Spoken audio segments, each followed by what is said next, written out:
Hello everyone, welcome back to my channel. If you have not liked and subscribed the channel, please like and subscribe the channel. This is the place where you can learn Microsoft Intune. Today in this video, I am going to share you about the latest update, what is happening in WWDC, Apple WWDC, which is Worldwide Developer Conference in 2026. So as you all know, the Apple WWDC is the annual starting point for the next wave of Apple platform changes, which is majority of Apple keeps releasing the new products or new operating system. You may be already aware about this iOS 27 beta. You may be testing. It's already available. If you have not started the testing of iOS 27 beta, you can start testing on your Apple devices. So for being as a Intune admin for Microsoft customer, right? WWDC is also the moment when IT team begins, like we as a IT team begin planning how new Apple operating system capabilities will affect Apple device enrollment or management, security, applications or deployment or some user experience right ahead of the fall of iOS releases. So you so let's get into, like, just like every year, right? We still have our 0 day uh, support officially from the Microsoft Intune for any of the new OSS versions. However, this year we as a Microsoft has heard our feedback that they they would like to share with us where Intune is prioritizing or Microsoft is prioritizing their investment ahead of the time so that you can prepare with confidence in your environment. So let's get started. So first understand. So first understand what's new in managing Apple devices.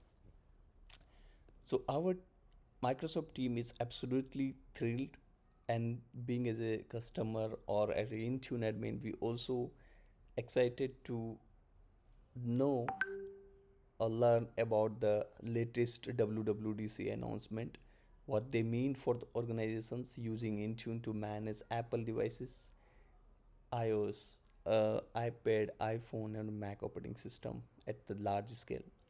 Apple is executing their promises for the declarative future, and as I have already created multiple video on how they're changing from MDM to DDM, and Microsoft is also excited at the same time to enable all the Intune customer to leverage the benefit of Apple declarative device management, which is called DDM, so that you can efficiently deploy, configure, and real time using sub reporting. Most important, Apple continue to provide a new customer delighting functionality that previously didn't exist in the legacy protocol. The second one is the data driven settings. As you know, the Intune setting catalog is our data driven experience that automatically generate UI based on schema. Basically, Intune adds new setting very quickly. As you may be already it's a cloud based, so Microsoft is keep changing their settings catalogs very silently and quickly.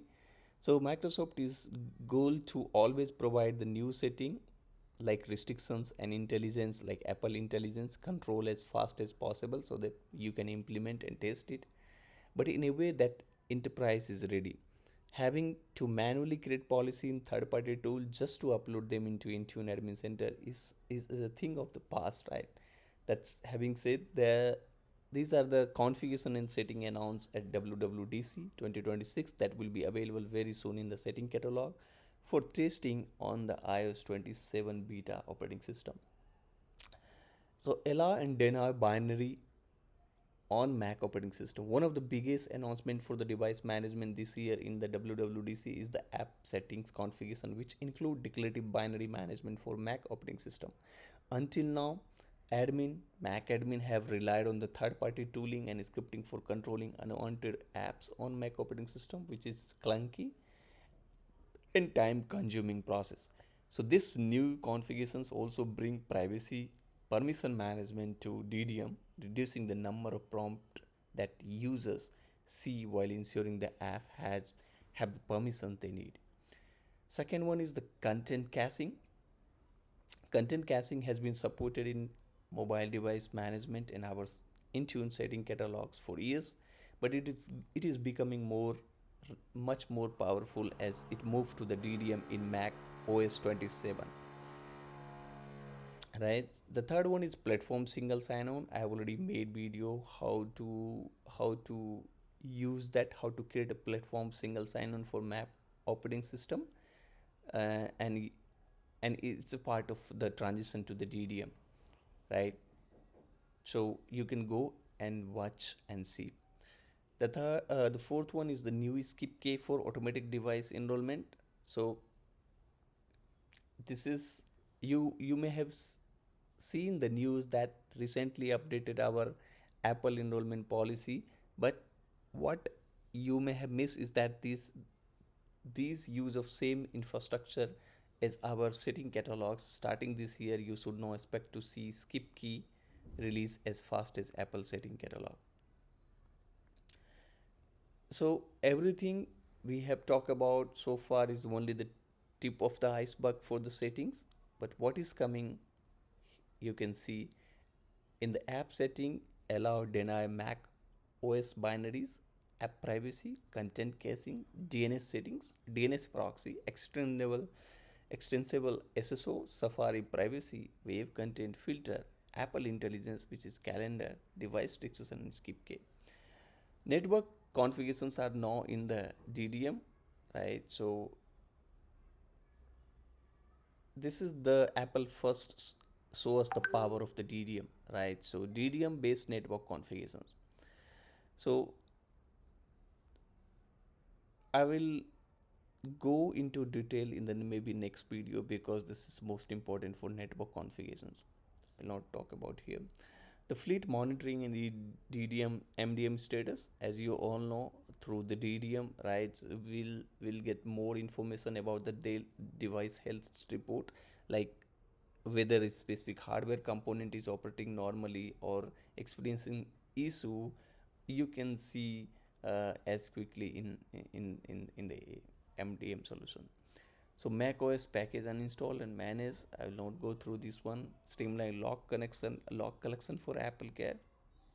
This is most important in case if you want to report uh, any any issue, right? So you can capture the sys diagnostic file, right, and you can uh, share with the Apple Care without requiring the physical access to the devices or manual interaction from the device owner. So this is a really new feature which is actually benefit for IP team, Apple Care, and MDM admins and everyone in between in our team in prioritizing this workflow for this fall. Return to service get better and better. Apple has continued to iterate on the return to service workflow since its introduction in 2023. I will maybe talk about more into this. MDM software update is no more, as you all know. Now DDM is there. MDM software updates, legacy software update is no more available. And if you have not moved it to DDM, you should move your policy to the DDM. DDM is now an only way to manage software update for the company owned devices, with the legacy MDM workload being fully removed from the support in iOS 27. So if you have not moved it, start moving, because MDM will not gonna support with iOS 27 for the software updates. And as a Microsoft, they will be removing the legacy software update policies settings from the Intune UI in the upcoming month. Intune has supported DDM updates since they were first released in 2023, and it's so that you can, being as a Intune admin, you can see fast OS update every steps and more information. So being as a IT team, how IT team can prepare for all these changes? So first, identify the Apple devices population that are most business critical, including supervised iOS and shared devices and managed Mac. you can see, and you can of course plan for the beta validation since iOS 27 is there, and see what all new features is there in iOS 27. I'll also make video on what all our new feature is coming in iOS 27 beta, and will will publish the video as well for you. I hope you learn something new, and please try to test iOS 27 beta because it's getting closer. And till then, thank you. Have a good day.